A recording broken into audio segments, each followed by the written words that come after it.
Beleza. Então vamos lá, pessoal. Eu passei para vocês o material, vocês podem acompanhar por lá também. A nossa aula de hoje vai tratar de.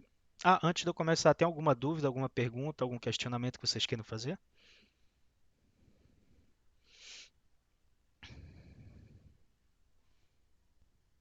Ok, então bora continuar. A nossa aula de hoje vai ser sobre a organização de computadores, finalmente, né? Nós tivemos três aulas iniciais que tratamos desde o histórico do computador até as bases de conversão, vemos um pouquinho sobre hexadecimal, sobre decimal binária, e agora a gente vai continuar vendo o assunto mais precisamente voltado ao núcleo do nosso curso, que é a organização de computadores. O objetivo da aula é compreender basicamente como está organizado um computador, desde a primeira organização, desde a primeira arquitetura desenvolvida por von Neumann até os modelos atuais. Conhecer os principais modelos de organização e compreender como estão relacionados os principais componentes do computador. Ok? Então, no nível mais alto, um computador é composto por CPU, memória e dispositivos de entrada e saída para executar programas e desempenhar a função básica de um computador. Esses componentes precisam estar relacionados e interconectados de alguma maneira. O que é que interconecta os dispositivos, no caso aqui, como o autor citou, memória, CPU e dispositivos de entrada e saída? Bom, basicamente o que faz essa conexão entre eles, Mãe, pode falar. placa-mãe. A placa-mãe é responsável, muito bom, mas tem um componente específico da placa-mãe, não necessário da placa-mãe, mas da organização de computadores que faz essa ligação. Quem comprou já uma uma placa de vídeo vai lembrar. Quando a gente vai comprar a placa de vídeo, a gente quer saber qual é essa palavra para a gente ver se o nosso computador tem esse encaixe. Alguém sabe? É o slot, professor? Muito bom. Vocês dois estão certos, Thiago e Matheus. Placa-mãe, slot, mas tem um nome mais genérico para isso, que a gente utiliza na computação. Mas os dois estão corretos, tá? A gente chama de slot, mas tem um outro nome, que é um nome bem genérico. Barramento, professor? Muito bom, isso aí, Angel. Angel, né? Angel, barramento, perfeito. É isso aí. Então, o barramento é o responsável por conectar as partes do computador e passar dados de um lado para o outro. Bom, vamos lá. Então, a primeira arquitetura que nasceu na computação foi o modelo de von Neumann. Von Neumann, ele é um matemático húngaro que desenvolveu os dois projetos iniciais de computadores, o ENIAC, que foi o primeiro computador digital, e o Mark I, que foi um computador desenvolvido do MIT, que é o Instituto de Tecnologia de Massachusetts, que foi um dos pioneiros no desenvolvimento da computação. E até hoje é referência na área da computação. Ok, então vamos lá. Segundo Stalin, que é o autor, 2002, todos os projetos de computadores atuais são fundamentados nesse conceito, baseado na arquitetura desenvolvida por von Neumann. Lá ele diz que foi avançado em Princeton. Esse projeto, também conhecido como arquitetura von Neumann, está baseado em três conceitos básicos. Os dados e as instruções são armazenados em uma única memória de leitura e escrita. Isso é importante vocês lembrarem desses conceitos, é o que determina essa arquitetura. Então, todos os dados, as instruções, tudo está armazenado em uma única memória, que ela é responsável por leitura e escrita de dados. O segundo ponto, o conteúdo dessa memória é endereçado pela sua posição, independentemente do tipo de dados nela contido. Pessoal, quais são os tipos de dados que a gente trabalha na computação? Com certeza vocês já viram isso com o professor Ítalo. Vocês podem falar alguns dos tipos de dados que tem?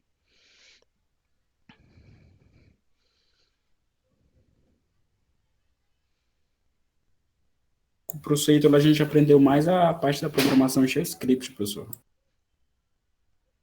Ok. Bom, mas vocês devem ter visto lá que existem dados do tipo numérico, né? Esses dados do tipo numérico eles estão divididos em duas outras categorias. Quais são elas?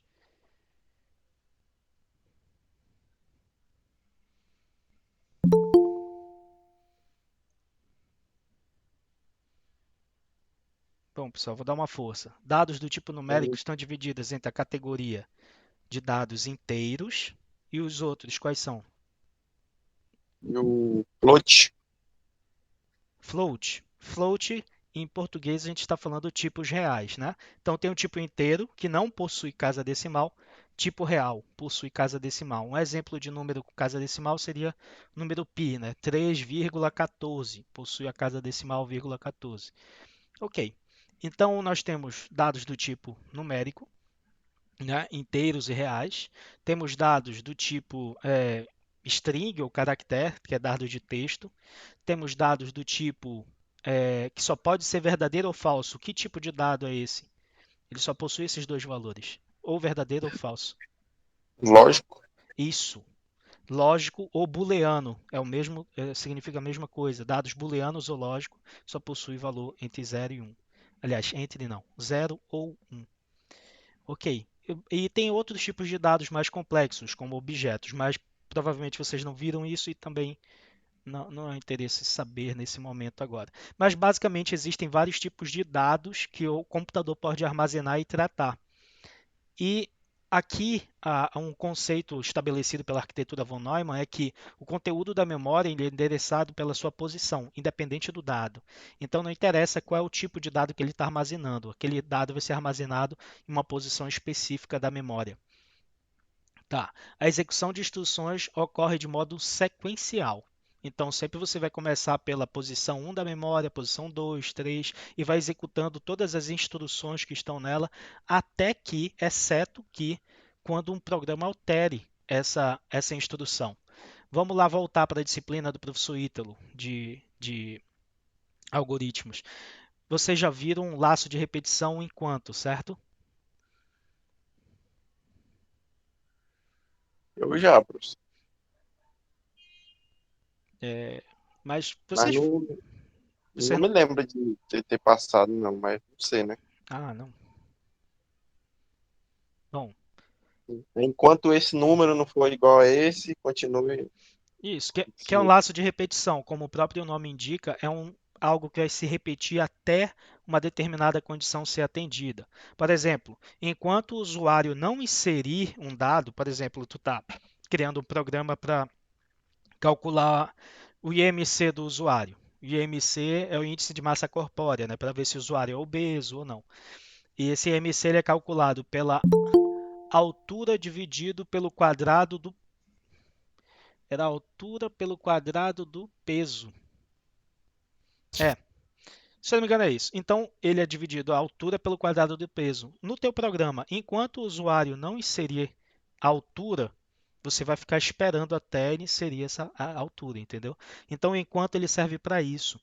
E a terceira característica do von Neumann, lembra lá que a gente tem três características. Todos os dados são armazenados em uma memória. Independente do tipo de dado, ele vai ser armazenado nessa memória de maneira sequencial. E a leitura é feita de maneira sequencial, exceto quando o programa, o software que você está executando, pede para você não fazer de maneira sequencial. Então, o teu programa, como provavelmente você já viu em algoritmos, tu pode criar uma estrutura de repetição ou uma estrutura que tu está executando a linha 5 do programa, mas você pede para pular um bloco até a linha 16, um exemplo. Então, ele não foi executando de maneira sequencial, ele pulou alguns blocos de execução. Vai depender do teu programa, tá? Ok, então são essas três características da arquitetura von Neumann, tá? Ah, por que ela foi implementada lá no início da computação? Basicamente porque ela é uma arquitetura genérica. Todo computador atual, e desde aquela época também, é baseado nela, tá? E ela possibilita que você não precise alterar seu hardware, seus componentes físicos, para executar um programa específico. Então, ela permite que você execute qualquer programa dentro dessa arquitetura. É por isso que ela é adotada amplamente. Essa arquitetura, basicamente, ela possui é, três componentes maiores e alguns módulos internos. Vamos ver eles. Primeiro, tu tem uma memória. Essa memória tem um barramento que vai ligar ela ao processador. O processador ele possui três módulos internos, tá? A unidade de controle, que é responsável por delegar qual é a instrução que vai ser executada agora. Então, ela vai dizer, olha, a instrução 1, a instrução 3, depois a instrução 40 vão ser executados nessa ordem. É a unidade de controle que vai dizer a ordem da execução dos processos que vão ser processados pelo processador. Até meio redundante. Depois, você tem registradores dentro do processador, tá? Então, o nosso processador vai ter a unidade de controle, vai ter registradores. A gente vai ver mais para frente que esses registradores eles são utilizados como um tipo de memória para você armazenar dados, desde dados de endereçamento até dados para contar a posição que você está no programa, a dados referentes à execução do programa, como um cálculo numérico. Enfim, por que a gente usa um registrador ao invés da própria memória RAM? Porque o registrador ele é muito mais rápido que a memória RAM, porém ele tem uma capacidade de armazenamento muito menor. Então, um registrador geralmente tem 1 KB, 2 KB, 4 KB de tamanho. É bem pequeno. Só serve mesmo para você ter acesso rápido a respostas. Então, em vez de você ir na memória e buscar aquilo, já está no registrador, como se fosse um atalho. Ok, registradores. Depois nós temos a unidade de lógica e aritmética, que é responsável pela execução das instruções. Se uma instrução diz, por exemplo, a unidade de controle diz que a primeira instrução vai ser executada agora e essa instrução ela é somar números, 2 mais 2, ela vai para a unidade de lógica aritmética, executa o 2 mais 2, sabe que o resultado é 4, manda para um registrador de execução, esse registrador vai armazenar o valor 4 e a unidade de controle vai dizer, agora o processo é o processo, vai vir o segundo processo, que é pegar esse valor somado e multiplicar por 10. Aí a unidade de lógica aritmética pega de novo a instrução, vai lá no registrador que estava armazenado o 4, lê o valor que estava lá, multiplica por 10, salva de novo no registrador esse valor atual, agora ficou com 40. Então, basicamente, é esse o processo que vai ter. A unidade de controle delega tarefas, o registrador armazena dados, podem ser de endereçamento, pode ser dados do próprio programa, dados de contadores, enfim, dados, e a unidade de lógica e aritmética executa essas instruções. Até aqui alguma dúvida, pessoal? Não, professor. Tá. Então, pessoal, qualquer momento que pode me interromper a qualquer momento, tá? E, enfim, além disso, tem outro módulo que eu acabei passando batido, o de entrada e saída. Então, lembra, o nosso processador ele vai receber informações também de dados de entrada. Vamos citar alguns exemplos de hardware de entrada e alguns exemplos de hardware de saída. Alguém pode lembrar alguns? Entrada USB, Isso pode ser USB como entrada, teclado, algum outro. mouse, monitor, Entrada Isso, o monitor já é para saída, mas mouse, entrada também. para microfone. Microfone, sim, pode servir como entrada de dados. Beleza. Saída, né? Monitor, impressora, por aí vai. Qualquer tipo de saída que tenha, né? Que expresse os dados para o usuário. Então, essas saídas também se comunicam diretamente com o processador. Um exemplo é quando a impressora pede para, eu quero imprimir um arquivo. Esse comando vai lá para o nosso processador. O processador vai ver, a unidade de controle vai delegar essa tarefa para ele e a unidade de lógica aritmética vai fazer os cálculos relacionados à impressão daquele arquivo. É um exemplo. Ok, temos um modelo expandido, ok. Aqui só está explicando o que eu já tinha dito, né? Aqui, os componentes do modelo são interligados por meio de uma arquitetura de barramentos. Os barramentos, pessoal, vocês tentem ver eles como se fosse uma estrada. Assim como tem uma estrada de Belém para Paragominas, o barramento é uma estrada que liga a memória principal, que é a memória RAM, ao nosso processador, ou então que liga o teclado à nossa memória principal ou ao processador, não, tanto faz. Mas enfim, o barramento é uma estrada. E a diferença é que nessa nossa estrada ele trafega bits, tá? Bits, então passa sinais elétricos, ou passa 0 ou passa 1, mas é uma estrada, tráfego de informações, bits, ok?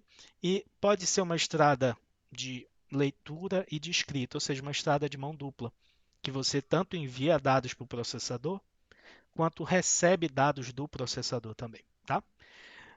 Agora, vamos usar um pouquinho da nossa capacidade analítica para tentar entender qual é o problema dessa arquitetura. A arquitetura von Neumann, perceba, ela utiliza um único barramento para todos os componentes: memória, entrada e saída e processador. Qual problema possivelmente teríamos com essa arquitetura?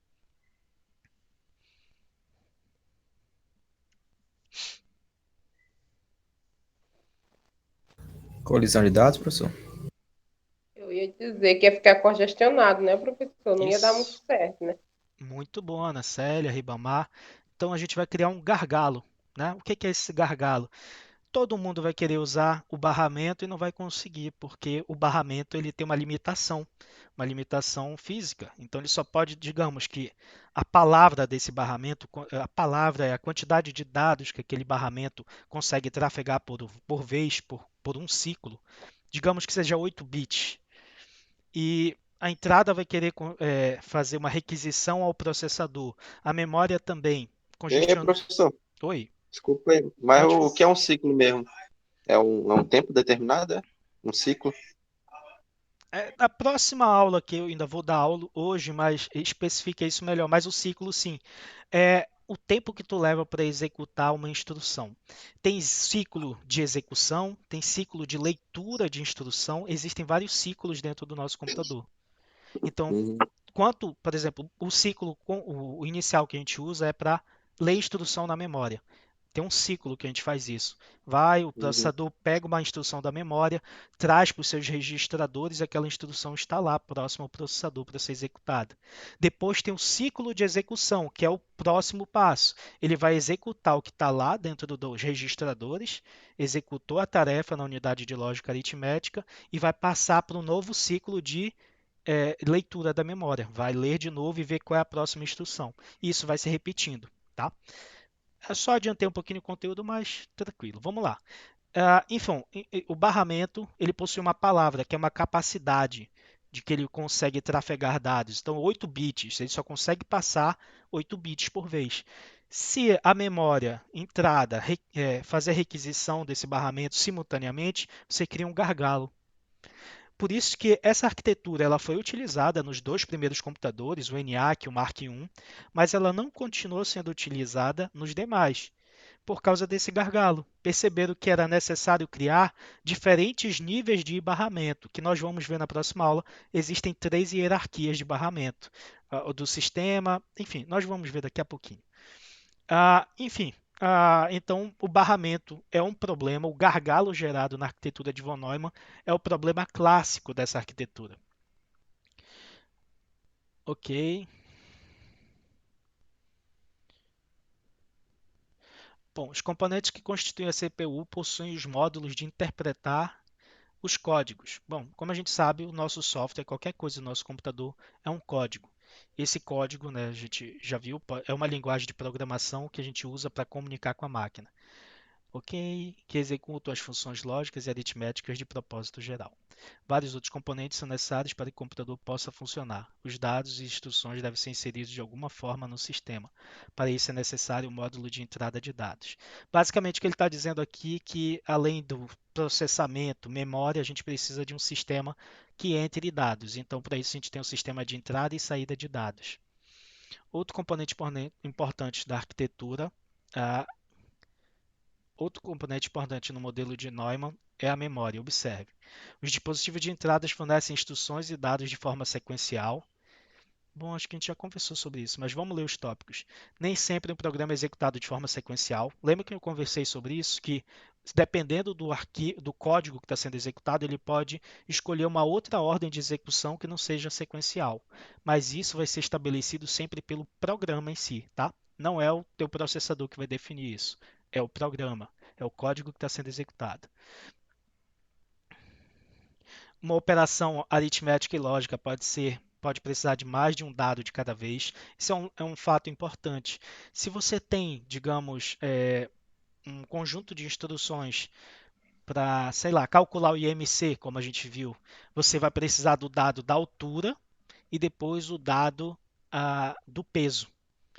Basicamente é isso que você precisa para calcular o IMC. Então precisa dos dois dados para você chegar no resultado.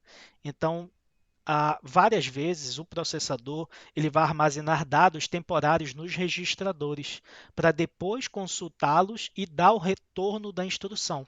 Então a instrução te mandou calcular o IMC, ele vai primeiro pegar a altura, armazena no registrador, ele vai voltar, vai pedir o dado do peso, armazena no outro registrador, faz o cálculo dos dois e termina a instrução retornando o valor do IMC. Tá? Basicamente, ele vai precisar muitas vezes de mais de um dado para terminar uma instrução. Deve haver algum local para armazenar as instruções e dados temporariamente. É o que chamamos de memória principal. A memória ou memória principal. Então, a memória ela é utilizada para comunicar com o processador. Como a gente já viu em outras aulas, ela é um sistema muito mais rápido que o nosso HD. Né? Alguém poderia perguntar, professor, por que a gente não bota todas as informações no HD para o HD se comunicar direto com o processador? Bom, é porque o processador ele é muito rápido e o HD é muito lento. Então tem uma defasagem nessa comunicação. Foi criado a memória para ser um sistema mais rápido e mais próximo da velocidade do processador. A memória principal, a memória RAM que eu estou falando. Enfim, a gente executa as instruções de leitura e escrita direto dessa memória. Então a gente vai na memória, consulta quais são as instruções, executa a instrução no processador, volta e escreve ela na memória quando necessário. Ok, o que mais? É interessante, os componentes podem ser exemplificados e simplificados de seguinte forma observada na figura 4.1. Bom, é basicamente o que eu expliquei anteriormente, né, como elas se relacionam, esses sistemas. Aqui eu só estou falando de novo aquilo que eu já disse, né, que a CPU vai trocar dados com a memória, enfim, vai usar os registradores, vai ter registradores para entrada e saída de dados. Pessoal, deixa eu só ler esses 3 tópicos aqui, a gente vai fazer um exercício juntos, tá? A CPU troca dados com a memória, que é como funciona lá naquela estrutura. Usa tipicamente 2 registradores. Aqui nós vamos ter um registrador de endereçamento à memória, que é para a gente saber qual é o próximo endereço onde a gente vai buscar informação dentro da memória RAM. E outro registrador temporário dos dados. Né? Como eu disse lá do IMC, ele vai ter um registrador que vai endereçar primeiro digamos, a altura. Ele vai, executa o cálculo, armazena o valor da altura no registrador de dados. O registrador de endereçamento agora ele vai estar com um valor para o peso, para verificar isso na memória. O processador vai, pega naquele endereço o valor do peso, traz para o processador, bota no registrador de dados referente ao peso, aquele valor e faz o cálculo. Tá? Então, basicamente, os registradores se dividem em 2 categorias. Os de endereçamento, que é para você saber qual instrução que tu está executando e qual a próxima que tu vai executar, e os registradores de dados, que são os dados que tu está calculando mesmo na unidade de lógica aritmética. C. Utilizando na mesma ideia um registrador de endereçamento de entrada e saída, especifica um determinado dispositivo de entrada e saída. E um registrador temporário de dados de entrada e saída é usado para a troca de dados entre o módulo de entrada e saída e a CPU. Parafraseando o que ele disse aqui, então tu vai ter um registrador também para dizer qual componente de entrada e saída está fazendo a requisição do processador agora, que é referente ao endereço. Então ele vai ter um endereço para o monitor, vai ter um endereço para o mouse, um endereço para o teclado. No registrador de endereço de entrada e saída, ele vai estar exatamente o endereço desse cara, desse componente na memória, tá? Dentro desse registrador. E depois tu tem o registrador de dados de entrada e saída. Um exemplo, se eu apertei na letra W, o registrador de dados vai receber a letra W lá no processador, tá bom? Isso é só um exemplo, tá? Porque a gente sabe que o processador ele só vai tratar de zeros e uns, tá? Mas ele vai converter aqueles dados para a letra W. Agora, bora fazer a seguinte relação. Bom, eu vou ler aqui essa lista, onde nós temos 7 elementos, e a gente tem 7 correspondências. Então, Cada um desses elementos corresponde a uma das listas, a um dos elementos aqui embaixo. Eu vou deixar na tela, vou deixar um tempinho na tela aqui, para a gente fazer agora, durante a aula mesmo. Queria que vocês me ajudassem a responder essas questões, tá? Então, vamos ver. Acho que 10 minutos está um tempo razoável, né? 10 minutos para a gente responder essas questões aqui, tá bom? Aguardo vocês, estou aqui esperando.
Só falta 4 minutos, mas vamos só resolver a primeira para ver se a gente está entendendo o assunto. Bom, a primeira aqui diz, a primeira lacuna que a gente quer preencher, modelo von Neumann. Qual dos números eu vou colocar referente ao modelo von Neumann? Modelo von Neumann é um registrador de endereçamento de memória. O modelo von Neumann é um processador. O modelo von Neumann é um local onde se armazena dados de leitura e escrita. O modelo von Neumann é uma arquitetura que utiliza o conceito de programação armazenada ou programação armazenada. O modelo von Neumann é utilizado para interagir os componentes do modelo de Neumann, desculpa.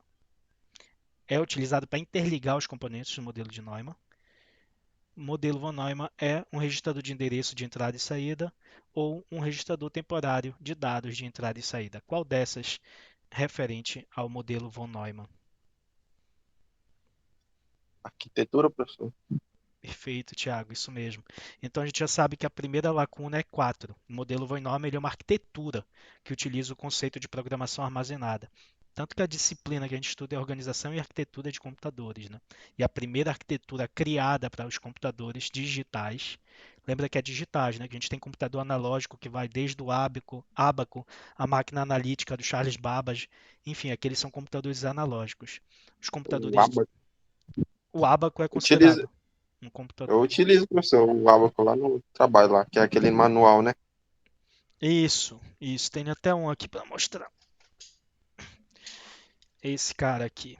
Opa, Unidade e dezena, né? isso. Tem aqui nesse daqui ele depende do ábaco, né? Vai ter esse aqui tem unidade, dezena, centena, milhar, milhão. Enfim, o ábaco é o primeiro computador da história, né? Mas ele é analógico, tá? Ele não usa zeros e uns, ele é analógico. Quando o computador começa a usar zeros e uns, aí a gente começa a chamar ele de digital. Por isso que é dígito, né? 0 ou 1. Ok,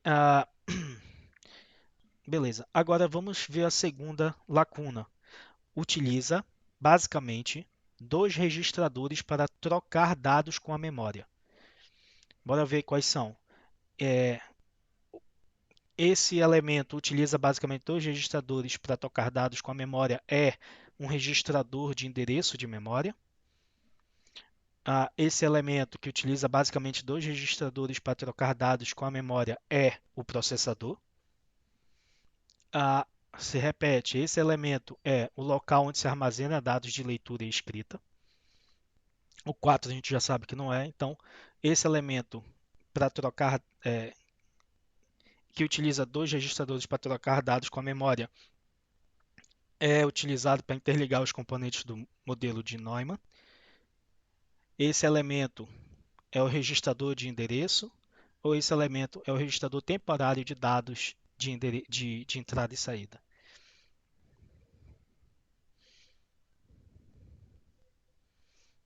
Eu acho que é o primeiro lá, professor, registrador de endereço de memória. Tá, bora analisar essa questão aqui, Ribamar. Obrigado pela resposta.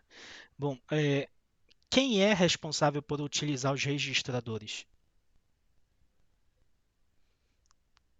Processador. Então, unidade Isso. de. Não, a Ângela, É o C, né? a Ângela respondeu. Quem é que faz uso dos registradores? Bora lembrar da arquitetura? Vamos ali na arquitetura rapidinho. Aqui, ó. O processador é que faz uso dos registradores, tá? Então só ele pode escrever, copiar, colar, armazenar dados no registrador. É o processador. Na verdade, o registrador faz parte do processador, por isso que só ele interage com o registrador de maneira direta. A memória ela não consegue interagir com o registrador, tá? Então, quem é que utiliza os registradores? Só por aí a gente já conseguia chegar, que é o processador. Aqui é o segundo ponto, né? Vamos para o terceiro ponto agora. Contém o endereço a ser usado para a próxima instrução de leitura e escrita. Quem é que contém o endereço para a próxima instrução? Lembra que a É o gente, registrador temporário de dados. no caso seria o registrador de endereço, porque ele que contém os valores de endereço. O registrador de dados ele contém os valores dos dados que estão sendo calculados na unidade de lógica e aritmética, que são dados matemáticos, como expressões lógicas, expressões matemáticas. Tudo é calculado na ULA, na unidade de lógica e aritmética, e esses dados são armazenados nos registradores de dados. Mas quem contém o endereço do dado que você vai ler na memória é o registrador de endereço. Então, essa questão aqui, contém o endereço a ser usado para a próxima instrução da leitura escrita, é o número 1, registrador de endereço da memória, de endereçamento da memória, desculpa. Vamos para o número 4. Número 4 não, próxima lacuna, memória principal. A memória principal, qual desses elementos é aqui, entre 1 e 7? Qual desses representa a memória principal? Bom, a gente já eliminou a 1 e a 2, né? Então, memória principal é o local onde se armazena dados de leitura e escrita. Memória principal, 4 já foi também. 5 é utilizado para interligar os componentes. É a memória que interliga os componentes na arquitetura von Neumann. Ou a memória principal é o registrador de endereços de entrada e saída. Ou a memória principal é o registrador temporário de dados de entrada e saída. Isso, muito bem, Ângela. Fábio, isso mesmo. A memória principal é o local onde se armazena dados de leitura e escrita. Então, todos os dados que o processador vai buscar, né, no ciclo de instrução, no ciclo de busca, ele vai na memória principal, pega os dados que estão lá, ou o próprio processador também pode escrever dados. Ele executou toda a tarefa que ele deveria executar, um exemplo do IMC, ele já calculou o IMC, ele vai e escreve na memória principal, porque algum programa vai usar a memória principal vai usar aquele dado do IMC dentro da memória principal. Legal. Agora vamos para essa daqui. Quinta lacuna. Utilizado para trocar dados entre o módulo de entrada e saída e a CPU.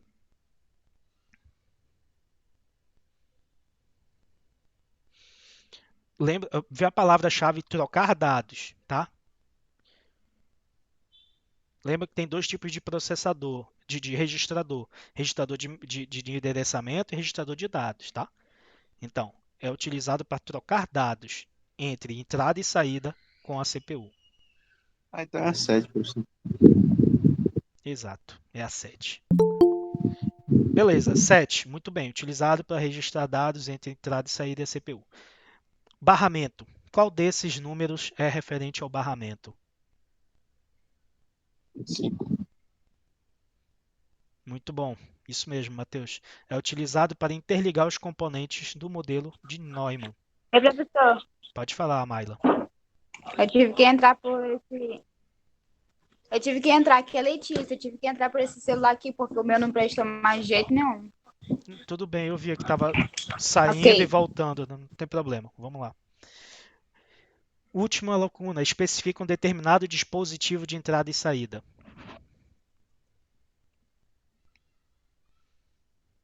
Qual é o número referente à última lacuna? Especifica. Essa daí eu sei, professor. Diga lá, Faltou Flávio. Pois é. Eu sei. Vai lá, Flávio, manda ver qual é. É o 6, sem Isso. dúvida. Muito bom, Flávio. Registrador de endereço, né? De endereço de entrada e saída, tá? Tem que especificar que é de entrada e saída porque tem de endereço de memória, endereço de programa, endereço de entrada e saída, enfim. Então, o endereço de entrada e saída, ele especifica qual elemento que qual dispositivo você está tratando, se é o teclado, se é a caixinha de som, se é o monitor, se é o mouse, tá? Enfim, então vamos seguir com a aula. Beleza, as funções do computador. Na forma mais simples que tem para expressar, o computador ele lê instruções. Ele só executa as instruções que ele consegue ler.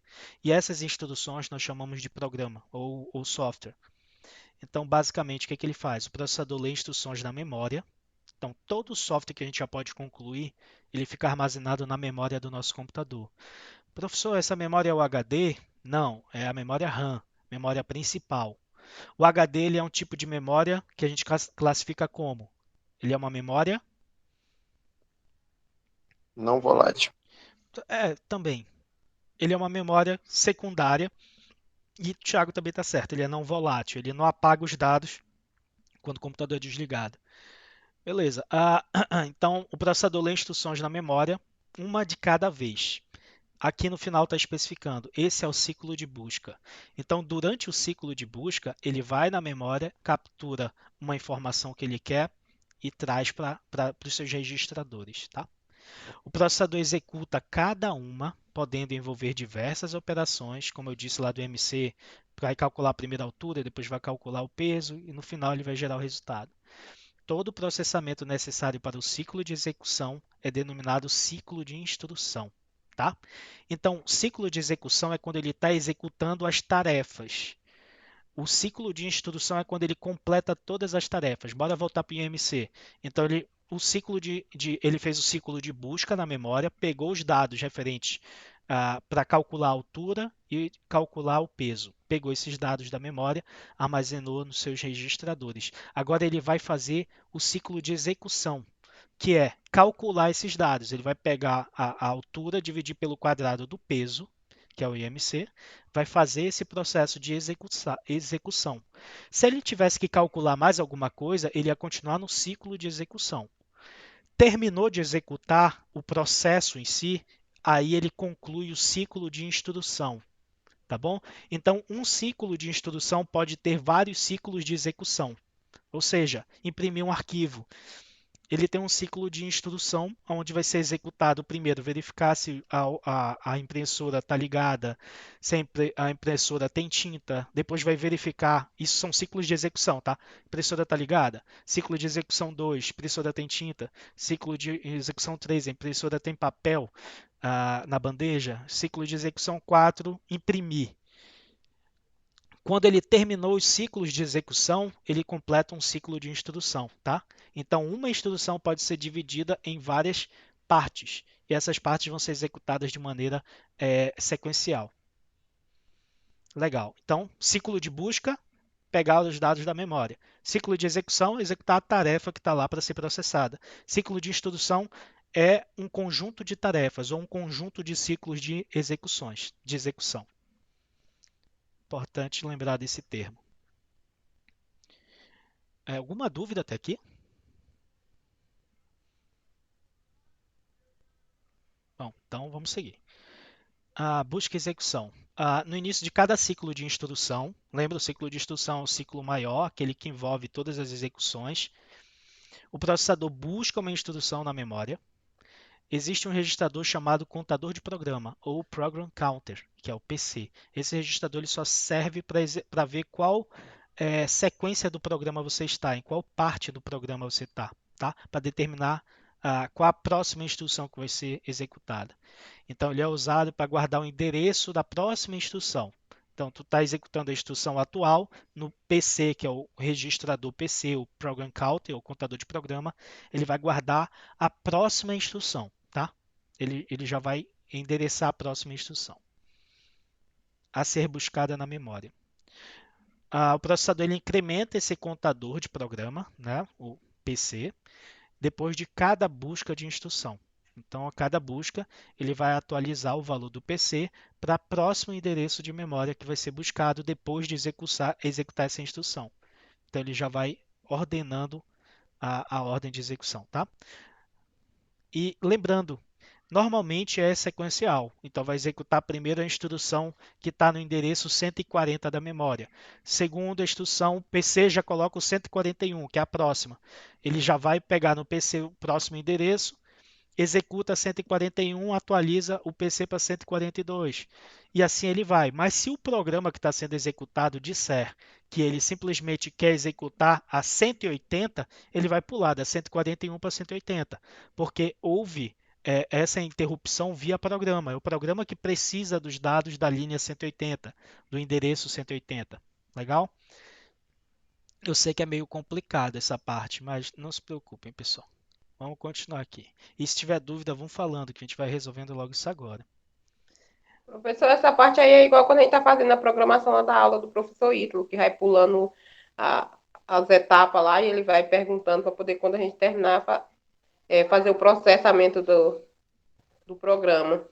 É a mesma coisa. né? Só é difícil, né, de entender lá na hora de fazer o programa que toda a vida eu fico para trás. Não, O meu nunca dá normal. certo. Uma coisa, todos os programadores, nós, né, todos nós, programar é um exercício de muita paciência e de tentativa e erro.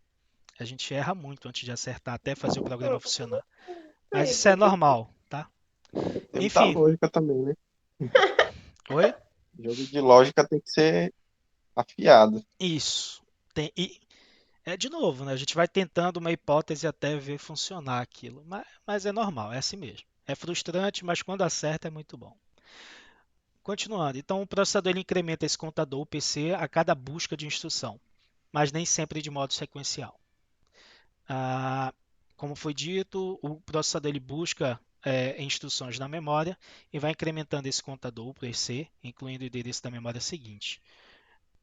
Ok, acho que é a mesma coisa, só está se repetindo aqui. A instrução busca na memória carregada um registrador conhecido como registrador de instrução. Está aqui. A instrução buscada na memória, lembra, o PC ele pega o endereço da próxima instrução, mas a instrução atual que está sendo executada, ela é armazenada num registrador específico chamado Instruction Register ou registrador de instrução. Esse registrador é para a instrução atual. Lembre-se, uma instrução pode conter vários ciclos de execução, tá? Não é somar 2 mais 2, não. Pode ser um conjunto de somatórios, tá? Só para lembrar isso. Esse registrador armazena bits que especifica qual será a ação do processador. Então, essa instrução ela vai poder ser dividida em 4 ações, tá? Essas ações podem ser o que o processador vai acessar dados da memória ou a memória acessar dados do processador. Então, a letra A aqui é a primeira ação que pode acontecer. É acesso de dados. Essa instrução é para o processador buscar dados na memória, enfim, ou escrever dados ou ler dados da memória. Então, processador memória, o nome da primeira ação, para escrita ou leitura de dados da memória. A segunda ação é o processador e entrada e saída. Vai ser a mesma coisa, ler dados da entrada ou escrever dados na saída. Vai ser a comunicação entre os dispositivos de entrada e saída e o processador. Então, ação, processador, entrada e saída. Terceira ação, ação C aqui, processamento de dados. Ele pode simplesmente executar o cálculo matemático, como 2 mais 2. Então, processar um dado. Legal. Nós temos a quarta ação, que é a ação de controle. A ação de controle, ela que determina a ordem da execução. Então, essa ação de controle que é o responsável para dizer qual a linha que tu vai executar do teu programa, qual é o próximo endereço de memória que tu vai executar.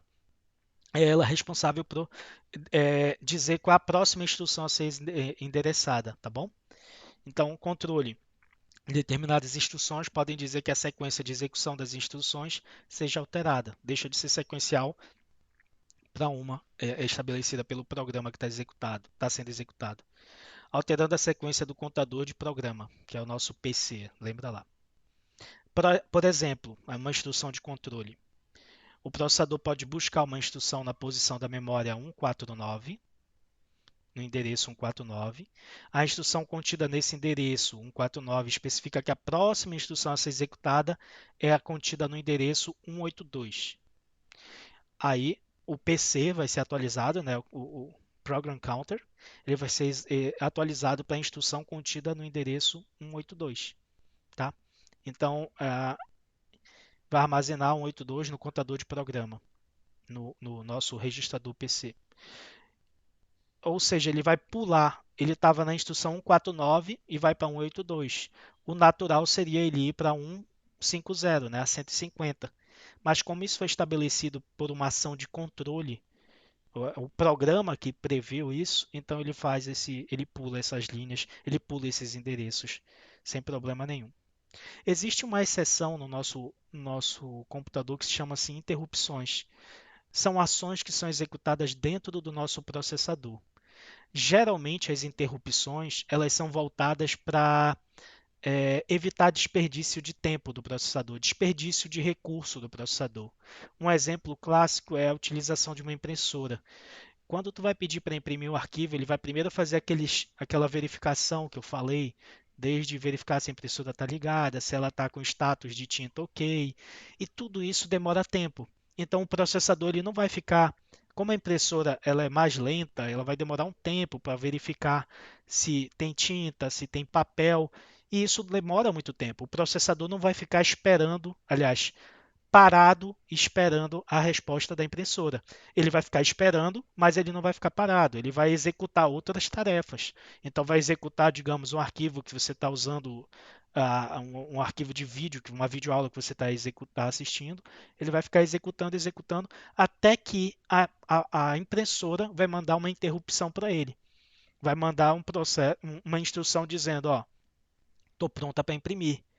Aí, quando ele recebe essa interrupção, ele vai voltar para o processo da impressora e vai executar as instruções referentes àquela impressão, ok?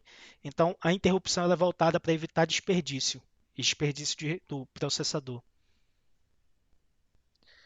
Bom, basicamente o que nós vimos nessa aula de hoje foi sobre a arquitetura von Neumann, de uma maneira bem geral, vendo os seus componentes principais, né, a memória principal, o processador, os barramentos e a nossa entrada e saída. Descobrimos que o processador tem basicamente três componentes.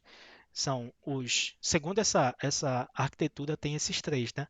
Hoje em dia, nós temos uma arquitetura muito mais desenvolvida do que a von Neumann, mas todas as arquiteturas de computadores bebem dessa fonte, foi a primeira arquitetura, a arquitetura do von Neumann. Enfim, então nós descobrimos que tem a unidade de lógica aritmética, os registradores e... meu Deus.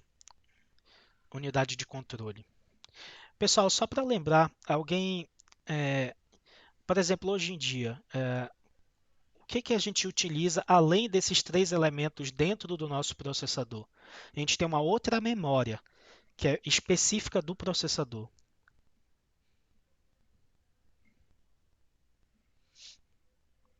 Memória RAM? Não, a memória RAM, enfim, ela vai se comunicar com o processador, mas existe uma outra memória hoje em dia que fica dentro do chip do processador.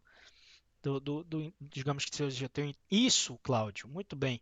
A memória cache, né, que tem vários níveis, tem L1, L2, L3, enfim, essa memória ela fica dentro do processador. É como se fosse um conjunto de registradores, porque são muito rápidos, mas tem pouca capacidade de armazenamento. Mas isso é na arquitetura atual, tá bom? Não é na arquitetura do von Neumann, só estou dizendo isso só para fazer um comparativo com o que tem do início da computação para o que é hoje. Hoje em dia a gente não usa só os registradores para acessar, só os registradores para salvar os dados que o processador está executando. A gente usa hoje a memória cache, tá? Legal, então nós terminamos a primeira aula. Pessoal, tem essa outra atividade que a gente não vai fazer agora, porque eu quero dar mais uma aula agora. E como é que vai funcionar? Semana que vem, até terça-feira, eu vou aceitar essa atividade final da aula 4 e a atividade final da aula 5, que vai ser sobre barramentos, como a prova da segunda avaliação, tá? Porque o semestre fecha na próxima sexta. Então, eu tenho que lançar todas as notas de vocês até sexta. Então, eu vou deixar até terça-feira para vocês me entregarem um trabalho, mesmo documento Word normal, com todas as respostas dessa atividade de aprendizagem da aula 4 e da aula 5. São as últimas atividades, tá bom? As que estão no meio da aula a gente vai fazer e vai resolver junto, como a gente já resolveu. Mas as últimas, tá? É a última atividade da aula 4 e a última atividade da aula 5. Até terça-feira, porque eu tenho que corrigir. Na quarta-feira eu vou passar uma prova de recuperação, então já vou corrigir e lançar nota na terça. Na quarta vocês vão ter a prova de recuperação, que na quinta a gente já fecha todas as notas e o semestre, tá bom? E a gente envia onde, professor? Vai ser no SIGA ou para tu mesmo? Eu vou abrir um espaço lá no SIGA para vocês enviarem, tá bom? Eu vou abrir lá um link que vocês vão poder enviar esse arquivo Word para mim. Bom, vamos para a aula 5. Aqui, cadê? Aqui. Bom, a aula 5, basicamente a gente vai continuar o que a gente viu na aula 4, né? Vimos a arquitetura von Neumann nessa aula, agora a gente vai vir para a arquitetura desculpa, para os barramentos do sistema. Como eu já tinha feito uma analogia anteriormente, o barramento ele nada mais é do que uma via. Essa via pode ser de mão dupla, né? Leitura e escrita, você ler dados e escrever dados, ou pode ser de mão única, só escrita ou só leitura, vai depender do tipo de barramento que a gente está tratando. Esse barramento, existem alguns tipos de barramentos. Vamos ver eles. Opa, aqui. Então, basicamente, a gente vai ter barramento para os componentes mais importantes do nosso sistema. A gente vai ter barramento para a nossa memória. Qual é o barramento que vocês usam?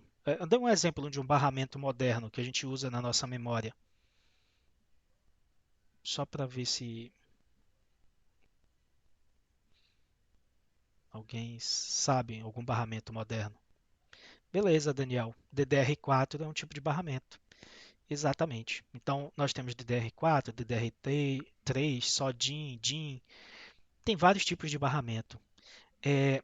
O que a gente tem que entender do barramento é que todo barramento ele é um conjunto de linhas mesmo, sabe? Vocês já pegaram e ligaram um HD antigo que tinha aquele barramento IDE? Hoje em dia é SATA, né? Que é um negocinho, um fiozinho bem pequeno. O IDE era... Deixa eu ver se eu coloco aqui no Google. IDE.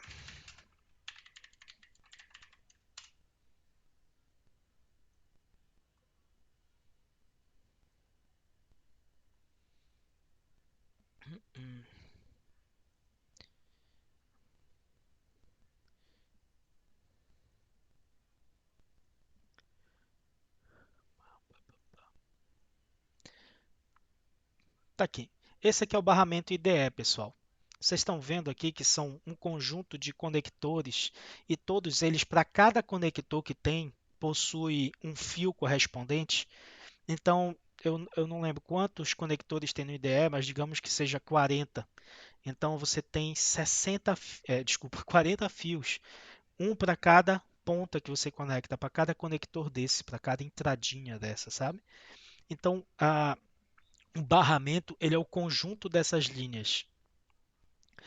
Existe barramento que ele é próprio feito na própria placa-mãe. Deixa eu colocar aqui barramento, porque a gente tem o socket, que é a entrada do barramento, mas tem o barramento que são as linhas, ou melhor, as trilhas que estão impressas na própria placa-mãe.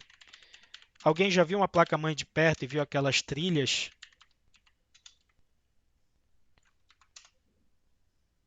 Tá vendo? Isso aqui, ó. Vocês estão conseguindo ver? Estão vendo? Beleza. Essas trilhas aí são os barramentos.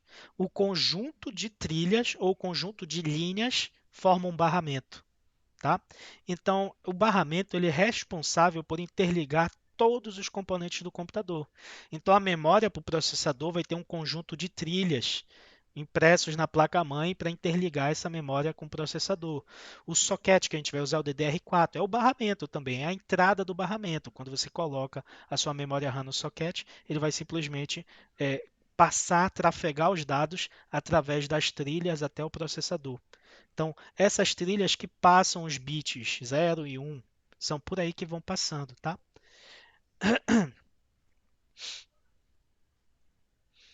Pessoal, vocês conhecem outros tipos de barramentos além do IDE, do SATA, DDR4? Barramentos de qualquer área do computador, pode ser de placa de vídeo, enfim, qualquer um.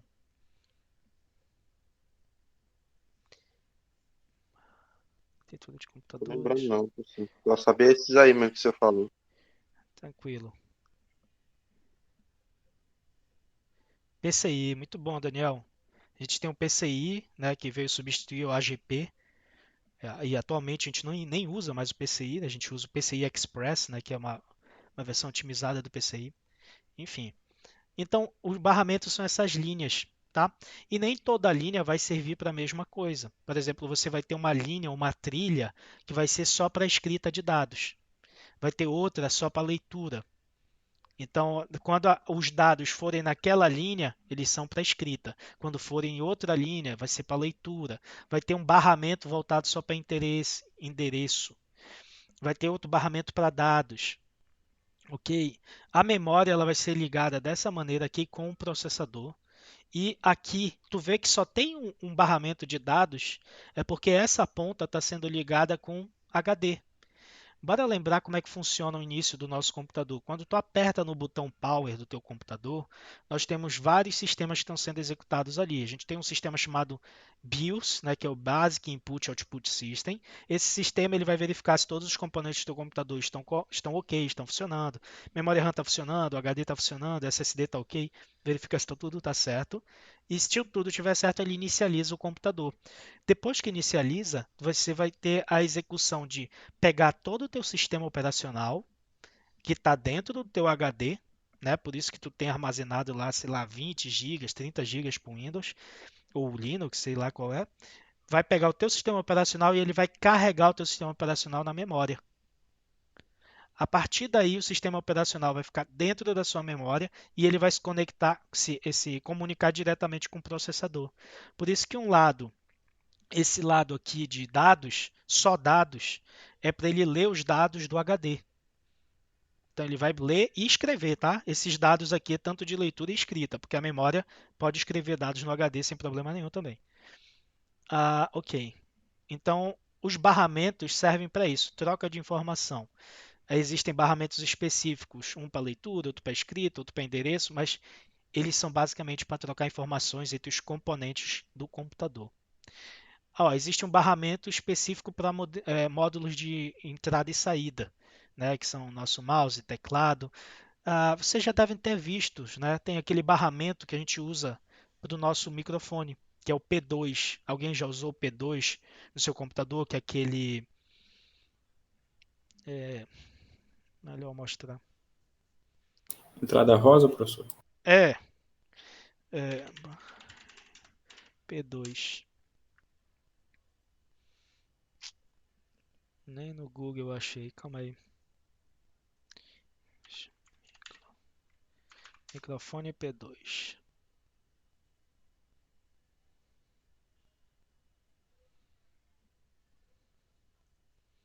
Tá, achei aqui, calma aí.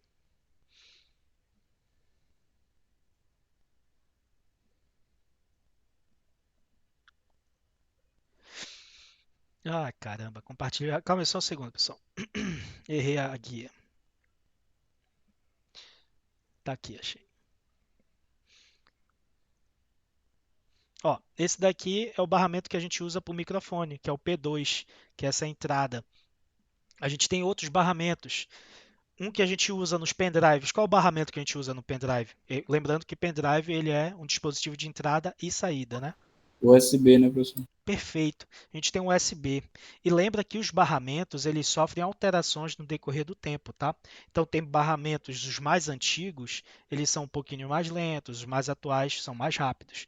Um exemplo clássico é do nosso USB, né? O USB 1.0, um exemplo, eles tinham taxa de transferência, ou seja, trafegavam até 1500 1.5 megabits ou 1.500.000 bytes por segundo, tá? Bytes, não é, desculpa, bits, não é bytes, é bits. O USB 1.1 ele já trafegava 12 megabits.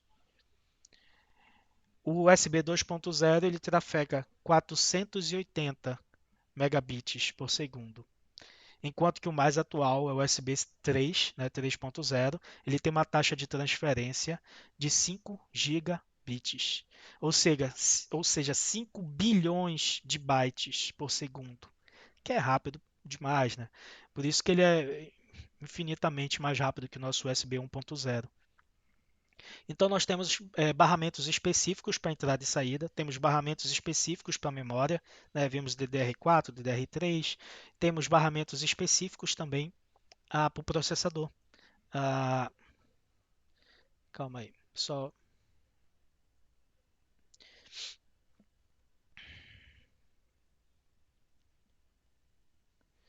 Ok. Então para o processador a gente tem um barramento específico, né? Isso vai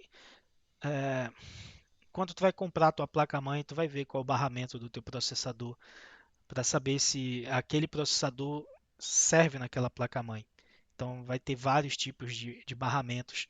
Alguns chamam de chipset, mas chipset nada mais é do que o barramento também, tá? É um outro nome para barramento. Enfim, então a gente vai ter um barramento específico. Por exemplo, computadores modernos não aceitam um processador antigo como o K6, que era o Intel K6 antiguíssimo da década de 90. Ele não vai ter porque ele não vai ter a mesma quantidade de pinos que tu tem no teu processador i5 e i7. Acho que mostrando uma imagem fica mais fácil de evidenciar isso aqui. Então, processador i5.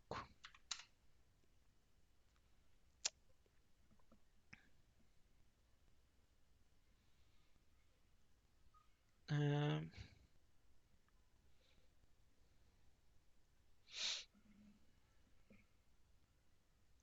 tá aqui.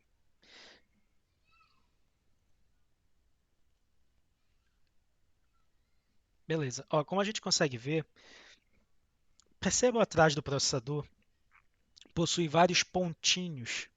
Esses pontinhos é justamente a quantidade, é o barramento, tá? Então, para cada pontinho desse, você vai ter uma trilha responsável por mandar dados para a tua memória ou ler dados da memória.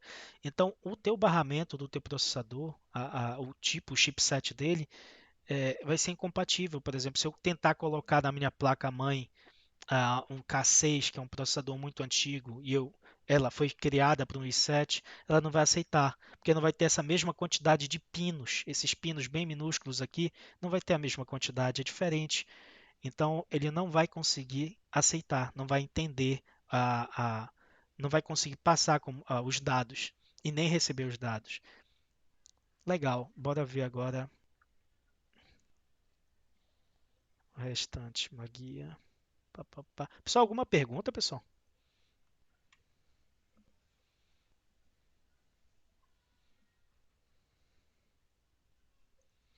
Bom, então vamos seguir.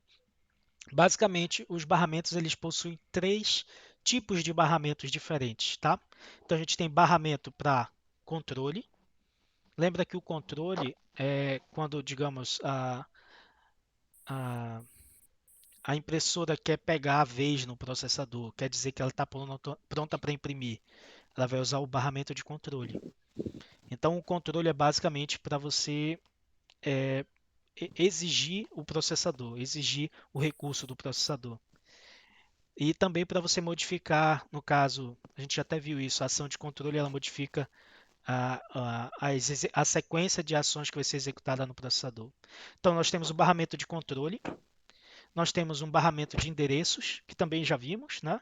Que são para especificar a ordem de sequência, né? Que você vai ter um endereço 140, 141, 142, que é por onde você vai passar o endereço das instruções que você quer que o processador trabalhe. Depois você vai ter um barramento de dados, que é justamente, por exemplo, no USB, eu estou fazendo uma cópia dos dados, eu vou usar o barramento de dados, né? Primeiro eu faço o barramento de controle, que é para evidenciar que o USB está fazendo a requisição do sistema. Depois vai ter a parte dos endereços, né? Porque quando tu está salvando um arquivo do USB, tu está pegando o endereço que está dentro daquele arquivo dentro do USB. Ele tem um endereço na memória do USB e ele vai salvar em um endereço específico no teu HD. Então tem um barramento de endereço para você saber de onde você está pegando a informação e onde você vai guardar aquela informação. Legal, então são esses três tipos de barramentos, tá? Memória, endereço e controle.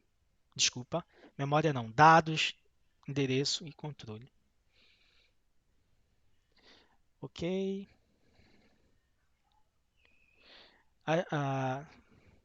As linhas de dados fornecem um caminho de transferência entre os módulos do sistema. No caso, a gente já viu, né, até quando falei o exemplo do USB. Aqui ele está especificando um exemplo entre a CPU, a memória e a entrada e saída. Esse conjunto de linhas é chamado de barramentos de dados, tá? Lembre-se, as linhas e as trilhas, o conjunto delas é um barramento, tá? Esse barramento contém usualmente de 8 a 16 ou 32 linhas. Então, o número de linhas é conhecido como a largura do barramento. Então, cada linha pode conduzir apenas um bit por vez. Então, se teu barramento tem 16 de largura, do barramento, ele só vai conduzir 16 bits por vez. Mas vocês podem me perguntar, professor, e se alguém, digamos que a instrução ela é de 32 bits e eu só tenho um barramento de 16, o que que eu faço? Bom, basicamente o processador ele vai consultar duas vezes essa mesma instrução, né? Ele vai pegar a primeira informação, a primeira metade da informação, vai trabalhar, volta a requisitar de novo no ciclo de busca a segunda metade e trabalha o restante da informação. Então ele vai aumentar a quantidade de busca, tá? A largura do barramento de dados constitui um parâmetro fundamental do desempenho do sistema, né? Obviamente, quanto mais dados tu consegue trafegar no teu sistema, mais dados tu consegue trabalhar, processar. Por exemplo, se o barramento de dados tem a largura de 16 bits, a cada instrução de tamanho de 32, o processador precisa acessar duas vezes o módulo da memória em cada ciclo de instrução. Então ele vai fazer duas buscas na memória para terminar o ciclo de instrução. E uma coisa bem importante aqui que ele cita é que as linhas de endereço são utilizadas para designar a fonte ou destino dos dados transferidos pelo barramento de dados. Os dados estão os dados que a gente quer tratar, o endereço é justamente onde esses dados estão localizados. Por isso que esses barramentos eles são usados simultaneamente, tá?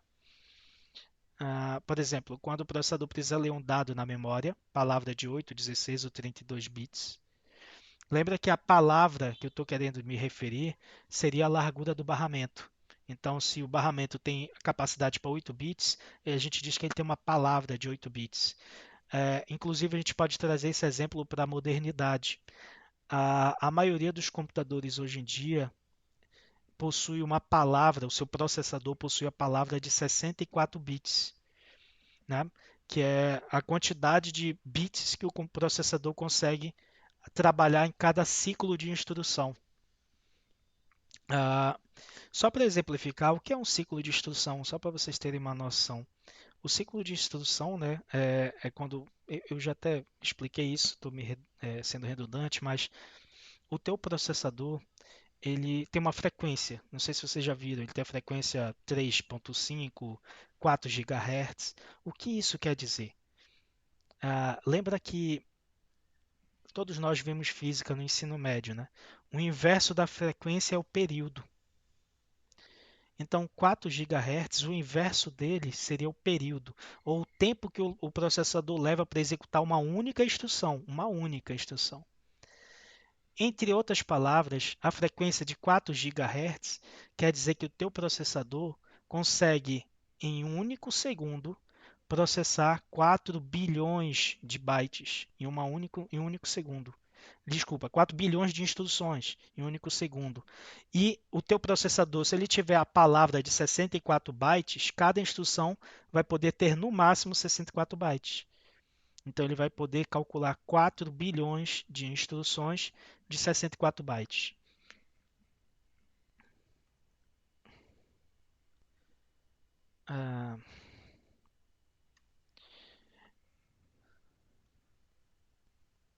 Tá, por fim, né, a gente já explicou que tem um barramento de dados para passar os dados, barramento de endereço para você saber a localização de dados de leitura e a localização dos dados de escrita, né?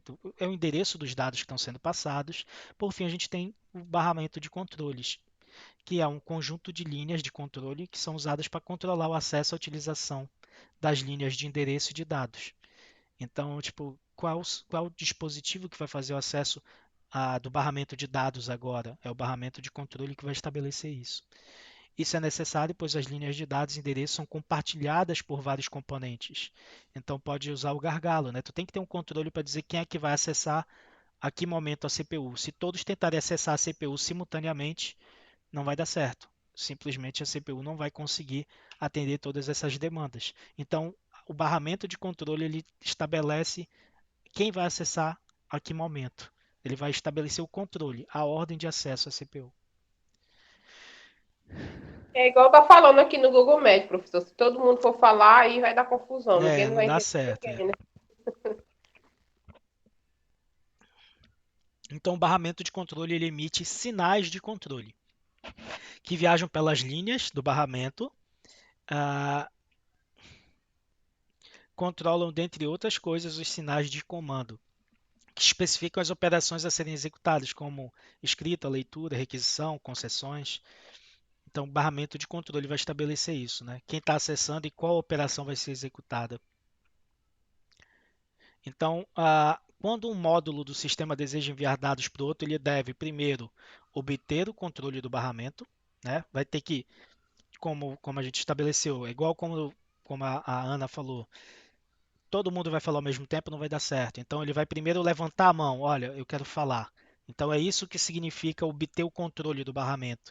É ele, ó, agora eu quero conversar com o processador, é minha vez de falar com ele. Então ele obtém o controle do barramento e depois ele faz a execução, que é transferir os dados por meio do barramento. Nesse meio de transferência, lembre-se que a gente tem a transferência dos dados e dos endereços desses dados. Quando o módulo deseja requisitar dados de outro módulo, digamos que seja, sei lá, um mouse que quer requisitar os dados para identificar onde está a posição dele no monitor. Ele vai fazer uma requisição como? Primeiro, ele vai obter o controle do barramento, que é a mesma coisa, né? Ele vai dizer, olha, eu quero me comunicar com o monitor, o mouse. Vai levantar a mão, quero falar com o monitor, quero saber onde está meu ponteiro.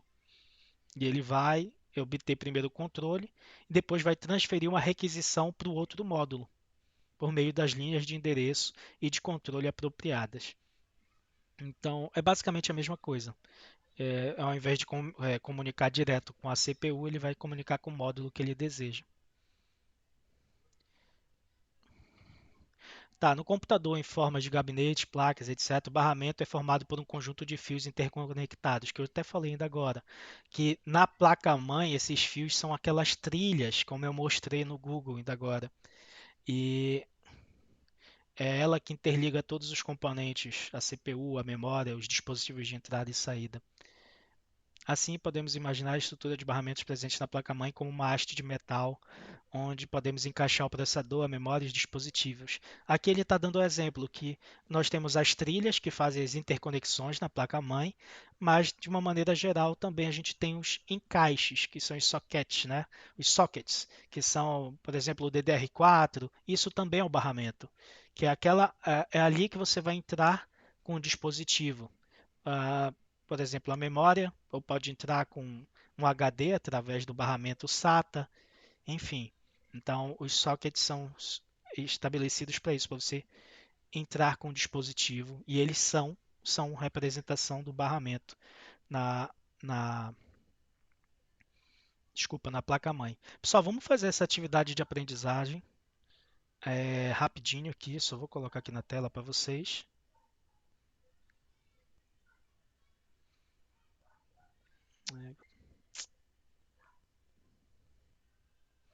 Está dando para ler? Vocês estão conseguindo ler a atividade? Dá, né?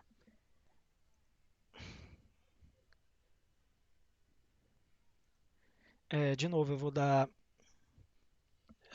9 minutos.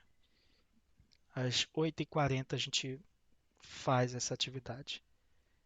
Aliás, eu vou corrigir a atividade.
Mais um minuto, pessoal.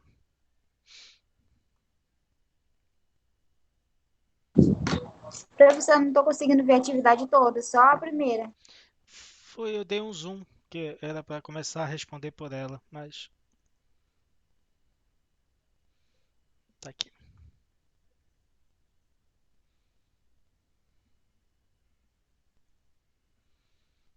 Lembrando que isso não é avaliativo, tá? A atividade no final da aula 4 e da aula 5 são avaliativas.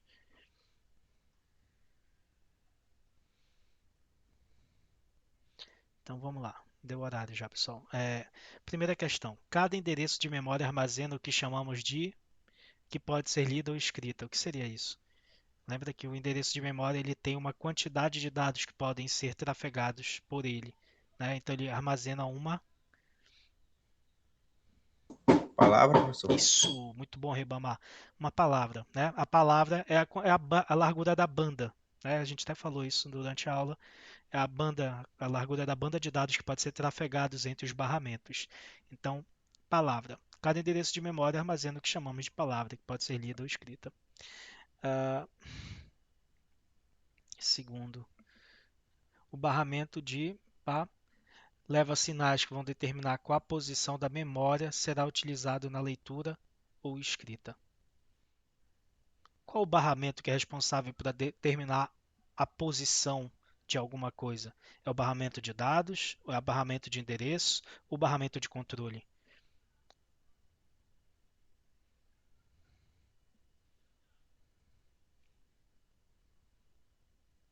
Olha, posição da memória. Qual o barramento que trata de posição na memória? Endereço, controle ou dados? Endereço, professor. É isso mesmo, Ribamar. Então, o barramento de endereço leva sinais que vão determinar qual a posição de memória será utilizada na leitura ou escrita. Quando tiver posição, endereço, localidade, está relacionado ao barramento de endereços, né? Ele que vai estabelecer qual a posição que você vai ler da memória. A posição 140, tu vai ler nesse endereço 140 o que está lá na memória. Ou, enfim, ou vai escrever naquele endereço 140 uma determinada informação. Terceira, os parará vão determinar qual é a operação a ser realizada, como por exemplo leitura ou escrita. Eu vou dar só uma dica, os sinais. Sinais do quê? Vão determinar qual é a operação que vai ser realizada, ou leitura ou escrita. Sinais de controle. É isso aí. Os sinais de controle, muito bom, Ribamar, está saindo muito bem. Os sinais de controle que vão determinar se aquela operação é leitura ou escrita.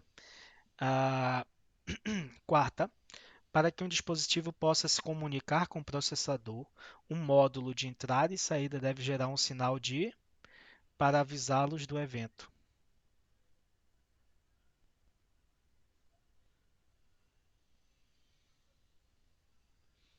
Eu sei, essa é confusa mesmo. Para que um dispositivo possa se comunicar com o processador, um módulo de entrada e saída deve gerar um sinal de para avisá-lo do evento. Bom, aqui cai também sinal de controle, tá? Então, lembra que tem um barramento, o teu dispositivo de entrada e saída, tua memória, tua CPU, todos eles possuem esses três barramentos: barramento de endereço, barramento de dados e barramento de controle. Então, a entrada e saída quer dizer, olha, digamos a impressora, eu estou pronta para imprimir. Ela vai chamar um sinal de controle para ela, para dizer que ela vai ser a responsável por usar agora os barramentos de dados e os barramentos de endereço. Ela que vai começar a trafegar na via. E lembra do congestionamento, né? O processador não consegue receber todas as requisições simultaneamente, ele tem que ser uma por vez. Apesar de ser muito rápido, como a gente já falou, né? Os processadores atuais conseguem executar bilhões de instruções em um segundo, é muito rápido, mas não é instantâneo, não é simultâneo. Na verdade, tem como ser simultâneo, né? Os novos processadores eles possuem arquiteturas que têm 6, 8, 4 núcleos. Então, se teu processador, digamos, tem 6 núcleos, ele vai mandar para cada um daquele processador, em paralelo, uma instrução diferente. Então, vai ser executado 6 instruções durante um único ciclo de instrução. Isso porque tem 6 núcleos. Na prática, é o mesmo que tu ter 6 processadores lá dentro do mesmo chip. Legal. Então, quinta, né? Quinta, parará, acesso à memória são necessários para ler. Vamos colocar assim: X acessos à memória são necessários para ler dado de 32 bits por meio de um barramento de dados de 8 bits. Então, se eu quero 2 ler acessos, professor. um pouco mais.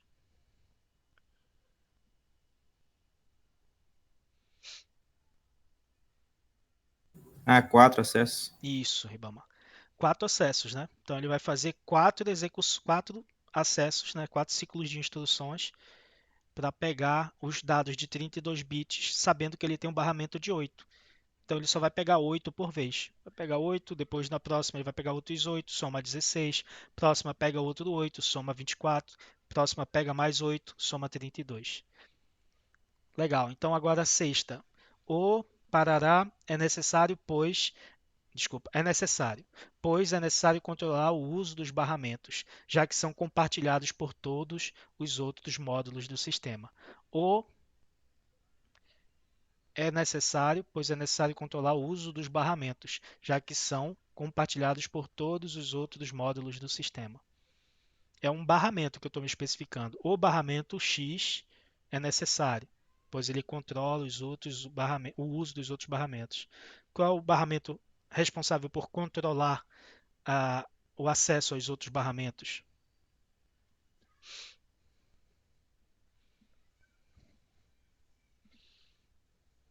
Barramento de controle. Isso, muito bom. Barramento de controle, né? Ele que vai dizer, ó, agora quem vai falar é o mouse, é a memória, enfim, é ele que vai dizer quem vai fazer a ação agora. Então é o barramento de controle. E ele vai dizer, olha, agora a memória vai fazer uso do barramento de dados e do barramento de endereço. Os outros vão esperar ela fazer esse uso para depois requisitarem. Manda para o barramento de controle pedindo a requisição. Agora o mouse vai fazer o uso de dados e endereço, ok? Então, barramento de controle. Sétima. Essa sétima está relacionada com a última aula, tá? Com a aula 4. Não é o conteúdo dessa daqui. Quando o módulo deseja enviar um dado, ele deve primeiro obter o controle do barramento através de uma parará por meio de um sinal de controle.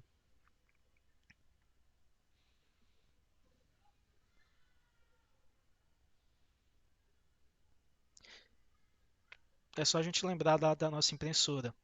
A impressora está pronta para imprimir. Ela vai gerar uma no processador. O que seria esse uma? Interrupção, professor. Isso. Muito bom, Remar. Tá sendo muito bem, cara. Vai gerar uma interrupção, né? Porque o processador vai ter que parar, vai tratar dela e vai continuar processando outras coisas. Então, basicamente isso. Uma interrupção. Oitava. Os barramentos apresentados até agora são, na prática, parará, presentes na placa-mãe do computador.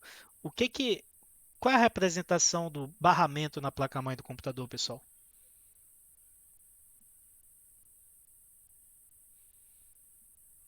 Caminhos, professor. Isso, aquelas trilhas, né?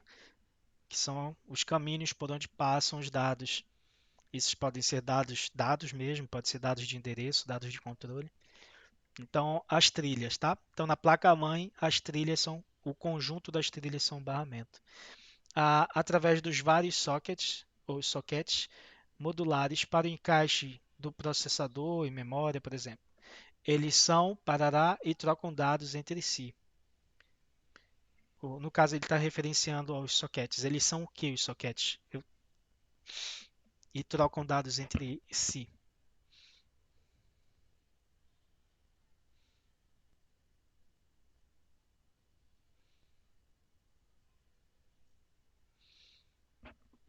Bom, pessoal, essa última aqui, os sockets são os próprios barramentos, né? Tem o DDR4, PCI, PCI Express. São tipos de barramento. Bom, vamos continuar então, pessoal. Falta bem pouquinho, a gente vai terminar, acho que menos de 5 minutos dá para terminar. Bom, como a gente já entendeu, o nosso computador ele possui vários barramentos. Esses barramentos servem para comunicação entre os componentes, entre os módulos do sistema. Porém, como a gente já sabe, o processador ele é o topo onde todos os barramentos querem acessar, né? Geralmente eles querem mandar informações para o processador ou o processador está requisitando informações deles. Então, logo, não dá para a gente construir todos os barramentos com a mesma ordem de importância. Então, tem barramentos que são mais urgentes, que são barramentos essenciais, como o barramento do sistema, e tem barramentos que são menos urgentes, como um USB que você espetou. Ele não é mais urgente do que você executar o seu sistema operacional.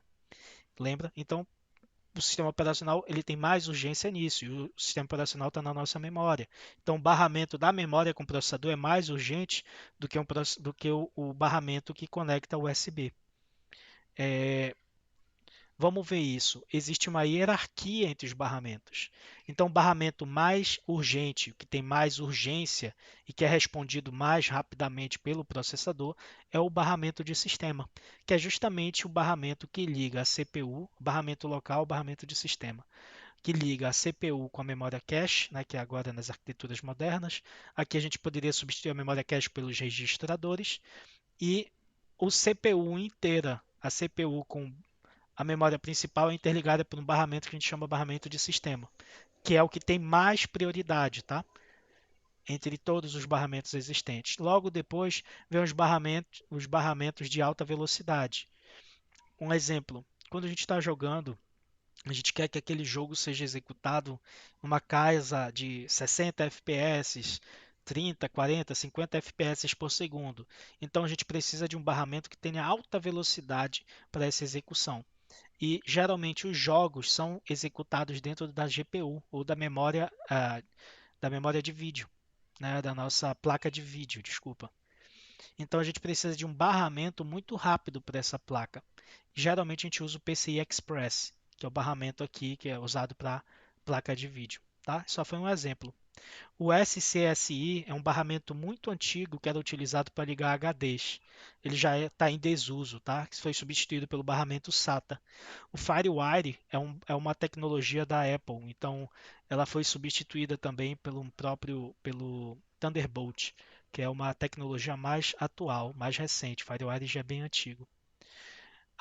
Ok, e no último nível dos barramentos nós temos o de velocidade baixa, ou de baixa velocidade, né, ou de expansão, que são aqueles que não têm extrema necessidade de serem executados, não têm prioridade sobre os demais.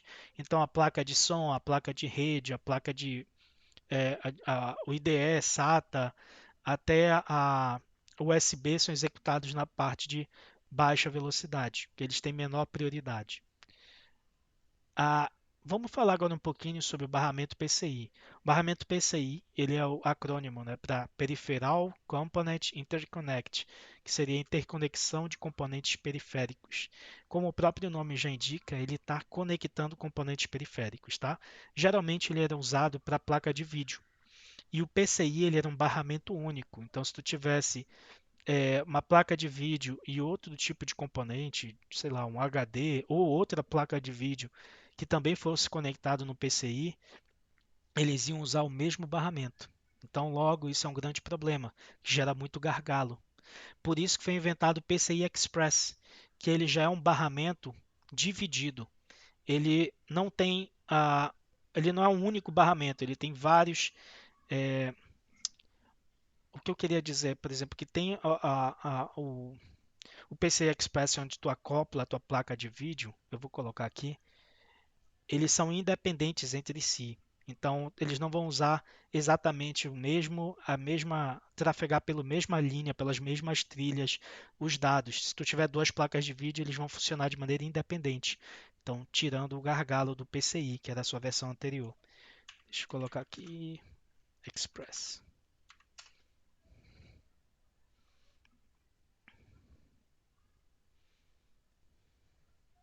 Só um segundo, pessoal. Estou colocando uma imagem aqui no Google para mostrar para vocês o barramento PCI.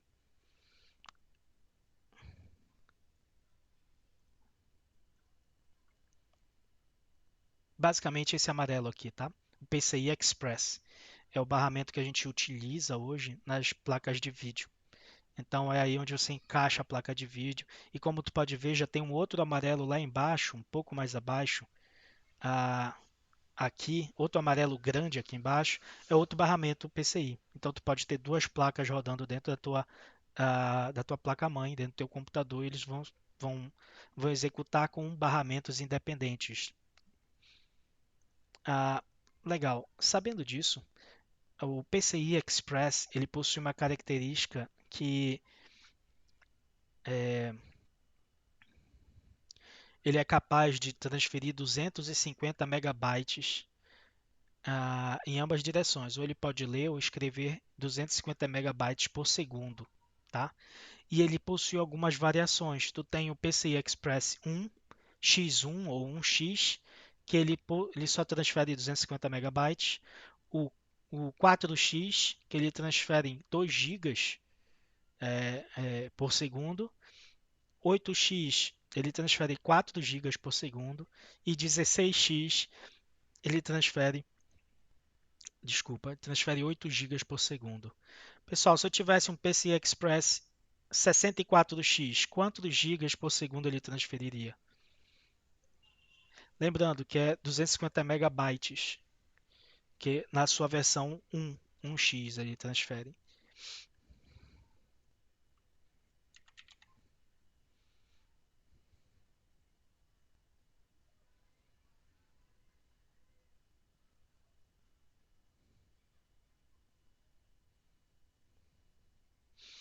E aí, pessoal?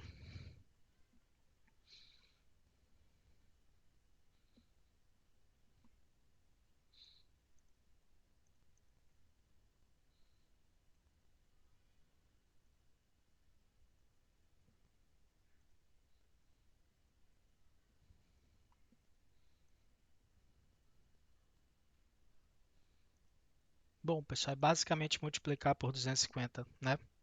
Então, se você tem o exemplo da 16x, ou tu multiplica 16 vezes 250 para ter uma casa dos gigas, ou melhor, divide 16 por 4, né? Então, se tu tem 16x, ele vai transferir só 4 gigas por segundo, que seria equivalente ao 16 dividido por 4, já que é 250 megas, né? Cada 4, 200 megas, 250 megas a gente tem 1 giga. Bom, pessoal, esse é o fim da aula. Nós terminamos aqui. Aqui embaixo vai ter a lista de atividades que era para ser entregue na terça-feira. Tem que me entregar, porque eu tenho que corrigir na própria terça, mais tardar na quarta. Eu vou ter que corrigir, mas me entreguem isso na terça para eu poder passar a prova de substitutiva, lançar a nota de vocês na terça e na quarta-feira vocês já fazerem a prova de substitutiva. Então, eu vou querer as atividades do final da aula 5 e do final da aula 4. Me passem elas num documento onde eu vou criar um espaço lá pelo Cigar para vocês fazerem isso, tá? Amanhã mesmo eu já disponibilizo o acesso pelo Cigar para vocês poderem me enviar o documento por lá, essa atividade, a segunda prova. Mas é isso, pessoal. Alguma dúvida antes de eu liberá-los? Não, professor, tá de boa. Tranquilo, então. Qualquer dúvida também podem me contatar pelo WhatsApp, sem problema nenhum. Mas, pessoal, boa noite e até a próxima. Boa noite, professor. Boa noite, Mbama.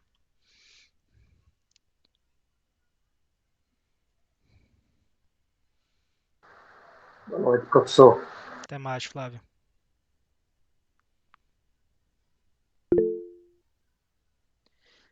Boa noite. Letícia, né, Letícia? Boa noite. Boa noite, Cláudio.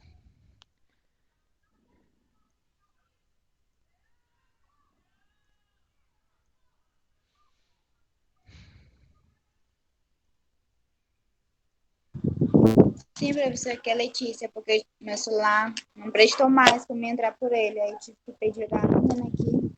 Entendo, sem problema. Boa noite. Tchau, tchau.